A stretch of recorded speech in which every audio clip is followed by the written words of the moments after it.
Hello guys, welcome back to another video. This is the Football Connect. I'm your host Sam and we are back again with another one. Now you have to take some time really to analyze how this game went on.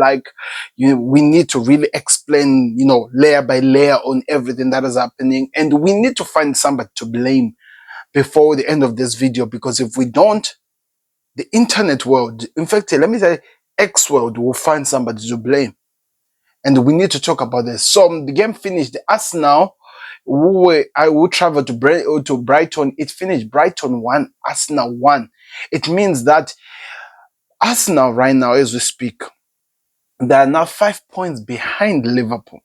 And when we're talking about 5 points behind Liverpool, Liverpool has 2 games in hand. So it means if Liverpool are able to win their 2 games in hand, there will be 11 points clear of Arsenal that are on number 2. If they win their game, 2 games in hand. The other one is going to be played tomorrow against Manchester United. But we always say this on the Connect, and I'm always going to repeat this. Games are not points. Points have to be put on the board for them to be counted as points. So if you're a Liverpool fan out there, don't get ahead of yourself. Understand, points are points when they are put on the board. Anyway, so let's get back to the game. So what I was talking about these were the guidelines of the video. I said we need to dissect and analyze this game as a whole. Then secondly, find somebody to blame on what happened today, because if we don't in this video, X-World are going to do it for us. So the game finished 1-1, and it was a more defensive, according to what the Premier League pundits actually called it. They said a controlled game from us. Now they came into this game trying by all means to control this game. So when I say control the game, it makes sense. End of story. They were trying to control the game. But the way they were trying to control the game is where we start to find questions. They created what we call a mid block. A mid block, the purpose of the mid block was to make sure that Brighton, no matter what, they don't find any chance to go and cause chaos on the side of us now with David Raya. But on top of that, they needed a goal to actually be able to continue protecting the goalkeeper the whole entire game. Hence, and their plan was, we create this mid block, we win the ball, hit Brighton on the counter. And the player who was very pivotal for that to happen for Arsenal was Declan Rice. Why was he pivotal, you may ask? He was playing furthermore of that mid block higher than the other ones, in which forced errors like the defender of, and this is really important, the defender of Brighton would follow him, creating so much space for the likes of Gabriel, Trossard, as well as Nwaneri to run over and cause chaos. That's how this game was set up like. Hence, if you look at the first goal, where is the right-sided defender? He has followed Rice. In the process of following Rice, space opens up and the ball was kicked top, and Ranieri had so much space to cover. And this was where the problem was. As he was running, next to him on the other side, there was Jesus, and there was Trossard on the other side. And the only defender who was close to try and stop was the left side, the other defender of Brighton. And in that, he had to be very cautious in his run, in which it means that he had to keep pace on Ranieri, who had the ball, as well as covering that he doesn't get the pass to the players who are actually going to have an advantage to actually cover the ball. Hence, it opens spaces for Arsenal to take, and Ranieri, with the classy and amazing attack, kicked the ball well, and the goal came from there. A good plan. Because, you have to understand, this is the team that stopped Arsenal from winning last time. This is a team that is always a problem for Arsenal. So I understand that. And of course, you have to actually caveat this and say that Arsenal were playing without some of their best players in Saka and Odegaard. Odegaard was sick. It has been confirmed. Saka is out for the next 2 months, according to reports. So it made sense that he didn't want to really try to show what his team can do because he didn't have some of the most important players. He just needed an early goal and defended the whole game and try by all means to hit this team on the counter attack the whole entire game. Hence why, if you were watching this game, it felt like Brighton had the control of the game. If you're watching this game, it felt like they were running with the show, they were doing everything. They controlled this game. But where they were, they had position of this game, not control. They had position of the game, Brighton. But where they were having the position of the ball was where Arsenal was controlling them to be. You understand that every single time they had the ball, if they were going to be in the middle park, it was exactly where Arsenal wanted them to be.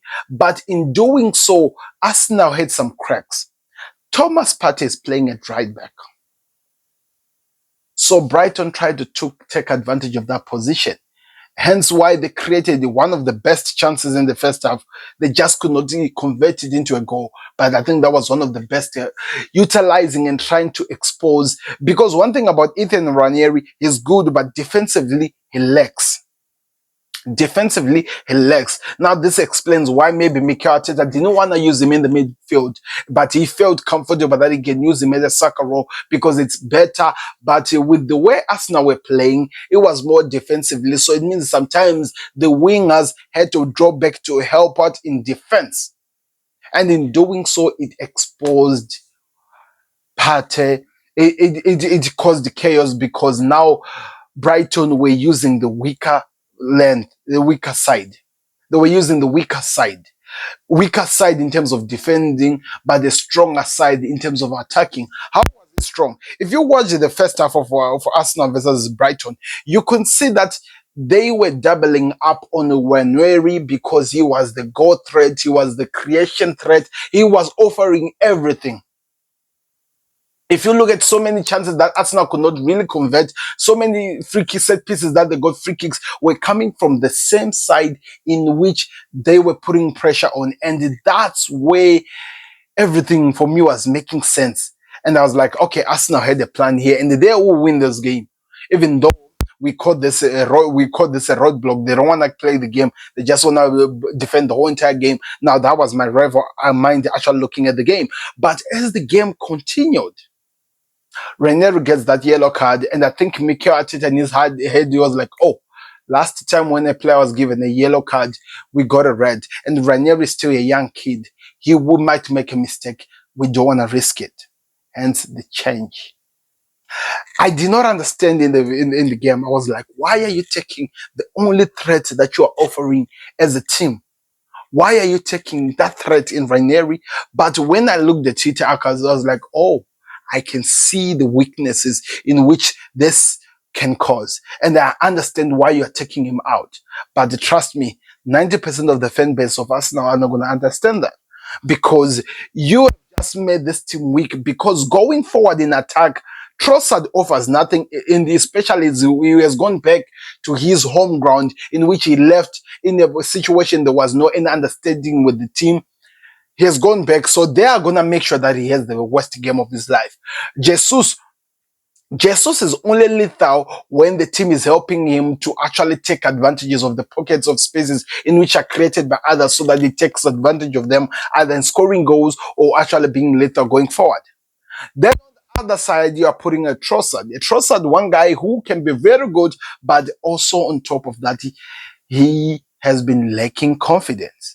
He has been lacking confidence. So that, for me, killed the front line dead. It was gone. It was gone. Now there's an entire game to play without not fully really the best front guys you want in your team. What was Mikel Arteta supposed to do? And now we come to the point. Remember, I said we're going to look for somebody to blame. Now we come to the point of the penalty. We have to make some sense clear here, because I've heard on X people are saying that Saliba touched the ball. And I feel like that's reaching. I feel like that's looking for excuses where there are no excuses.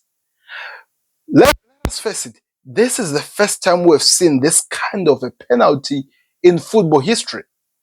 I don't know, maybe if it has happened somewhere that I've not been watching, but I've never seen it in the Premier League. I've never seen it in the World Cup. I've never seen it in Europe. And for a player to get a penalty from head butting another player while he was trying to clear the ball, it is my first time. And I saw it today.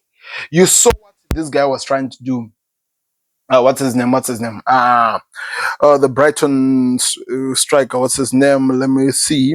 João Pedro. You saw what he was trying to do. He saw that they were putting pressure on the ball down below. So let me put it in the air just to confuse them a bit. When it comes down, I have a chance to do that. He was tending to do so. So he kicked the ball up. He had it a bit because he saw Saliba coming. And in the process of doing so, Saliba came with so much force, hits him on the side of the head. And now hitting him in the side of the head, it creates this unusual situation. If the ref does not give that as a penalty in the ground, I don't think it is a penalty. But because he gave it, and when you look at it, there is contact. There is contact. And they checked that there was no contact of the ball from Saliba before headbutting the player.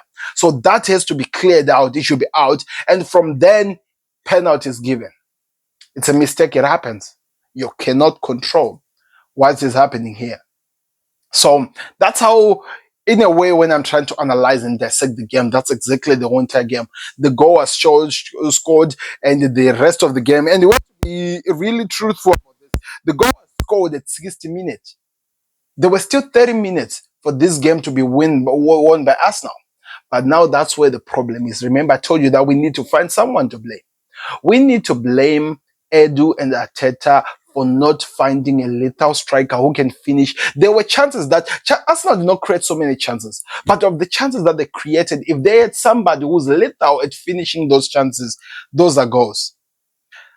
Taking out Ranieri, I understood the panic, but it was not necessary. At least make the young king play 60 minutes. Make it a problem for this Brighton team. Make it a problem. They should not find it easier to come back into the game. So that's my blame number 2.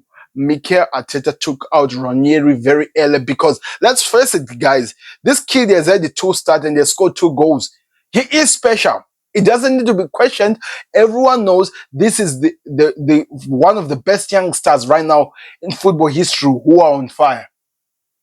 So it's not supposed to be questioned. So that's why the other mistake happened, taking out a player who was really the lethal player in the game. Then lastly, putting on Martin Odegaard, I understand you're trying to create, but I felt like he was really not up to the game. He was really not in the game, but we can't do anything about it. I want to hear your thoughts in the comment section. What did you think of Arsenal versus Brighton? Do you feel like I gave at least a better assessment of what the game actually offered and what happened in the game than maybe most of the people are doing really? And did you understand why Mikel Arteta had to make some of the decisions he made in the game? Because it was not in his control. It happened. It had to happen because he just could not control the outcome of all the things that happened in this game. This was a good game.